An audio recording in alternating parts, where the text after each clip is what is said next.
is your relationship with God a death sentence? So do you love the idea of God and being with him after you die, but you really don't want to live with him? Where is your love, hear this, with familiarity? A lot of you love people until you get to know them.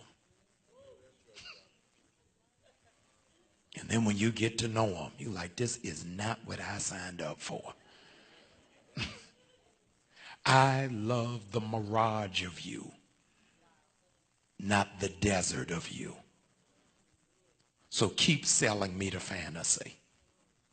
I know it ain't real. I know it's not authentic. I know it's not genuine, but I like that.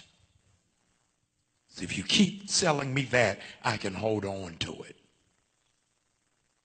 This is why it is that many of us find the need to try to set other people up and you're alone. So you keep trying to make the connection. Oh, you shouldn't be by yourself.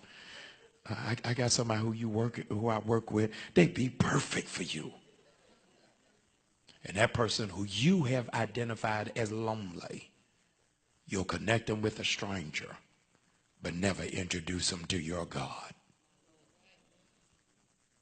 Never once do you go through your own Rolodex of experience and say, listen, I see you by yourself going through something. Can I tell you about my relationship with God? No. I'm going to hook you up with a stranger who I really don't know that well. And take a gamble y'all might get together. I ain't tell you to fall in love with him. I was just trying to make y'all meet. And they only give that disclaimer after drama jumps off. We have to find out, what is my guide to happiness? An incredible book called The 5 Love Languages. If you've never read the book, I need you to please, I'm telling you right after you read the Bible, if you're an adult, I need you to please go read this book on the 5 love languages. It talks about how do you receive and how do you give love. The 5 love languages. In that, watch this, it helps you to find your compatibility, because there may be somebody who is good to you, but they don't speak your language. The wonderful thing about God is that God speaks our language. So all of us can't be blessed the same way.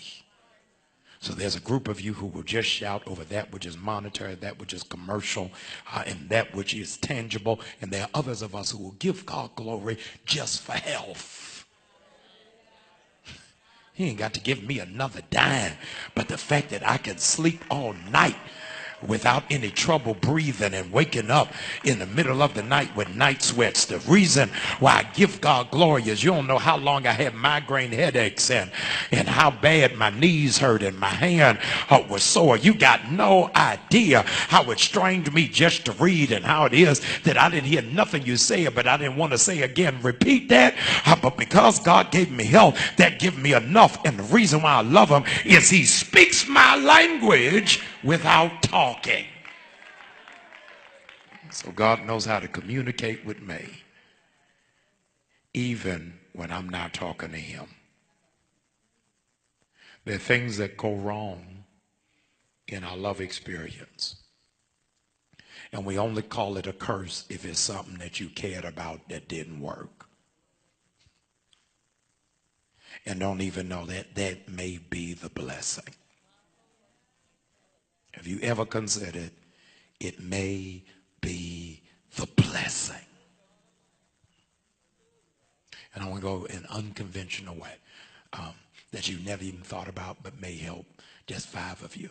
It may have been the greatest blessing that he not let your father be involved. I told y'all I'm going into heavy territory. Do you know it may have been the best blessing that your mother didn't raise you, but your grandmother did? I'm talking about the stuff that you holding on issues to and the stuff that you got problems about. You got no idea it worked out for your good. Do you know that the best thing that happened for you was for them to leave you? Because had you stayed, the whole existence of your life would have been re-altered and re-navigated, but God had to get your attention by that failing. So it says, I want to show you what authentic and legitimate love is. And that authentic and legitimate love is, hear this, Jill Nelson has a book that I love called Volunteer Slavery. And this text is really the epitome of it. Jesus is really speaking with robust authority by saying, watch this, no man takes my life. I'm laying it down. Do you all understand the nuance of the intentionality of that text? He's saying, watch this, the Roman government didn't kill me. I signed up for it. So I knew to love you was going to cause me pain. Now, here's the problem where it is that we end up getting messed up, is that we signed up for love with the expectation of just pleasure. God says, when you agree to love, you are volunteering to get hurt. It's just at how deep of a level will be the cut. The only people who understand this, watch this, is every parent that's in this room. Your child brought you pleasure, but they brought you pain that you didn't even know was coming.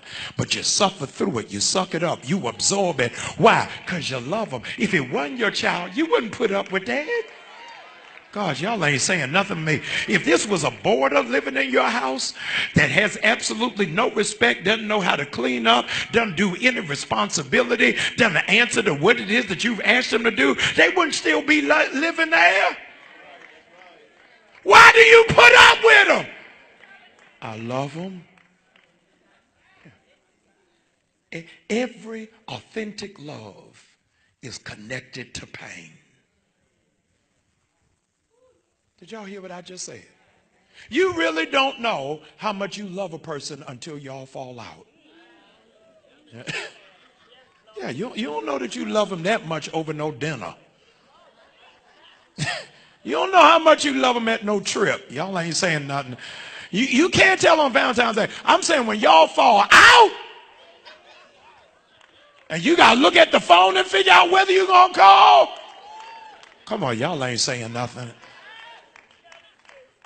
And because you don't even know what to say, you just texting dumb stuff. You eat. Because you're trying to figure out a way. How do I bridge the gap without blowing up the whole spot? Why? Because I love you enough to see through your foolishness. And still love you when I wish I didn't. God, y'all ain't going to be honest.